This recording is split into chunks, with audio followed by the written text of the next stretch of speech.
akka mootichi iddoo dhaaba waynii keetii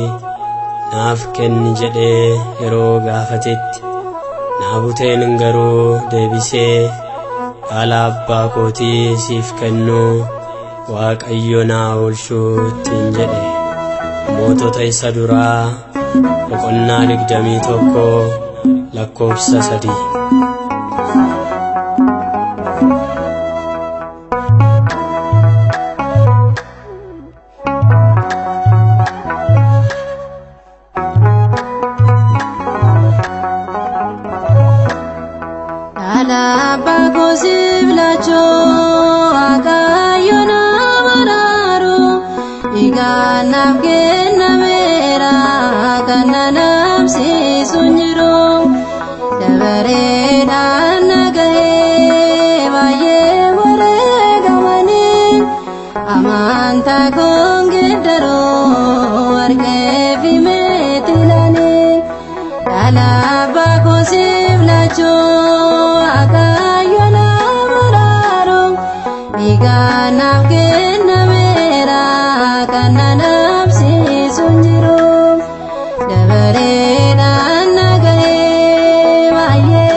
Jerusalem anin bokondo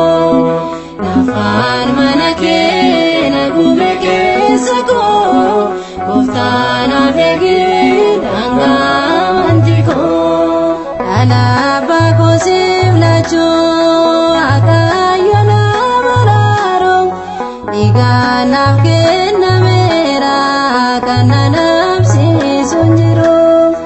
dabaree naanna galee baay'ee wareegamanii amantaa koon geeddaroo argee fi meetii ilaalee.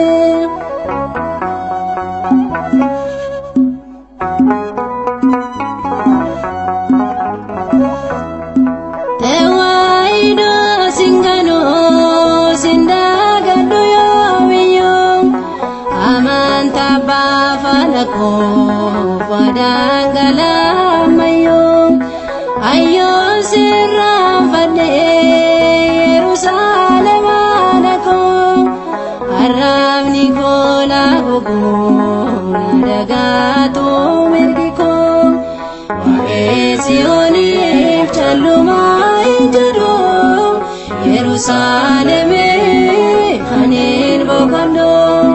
nafaan mana kee nagume keessa koo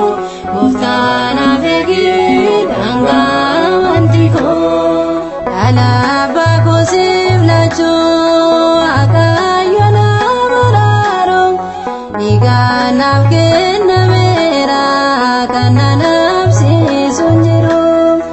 dabaree naanna galee baay'ee wareegamanii amantaa koon geeddaroo argee fi meetii ilaalee alaabaa koo siif lachuu akaayyo nama raaroo dhiigaanaaf kennameera kan nanabsiisu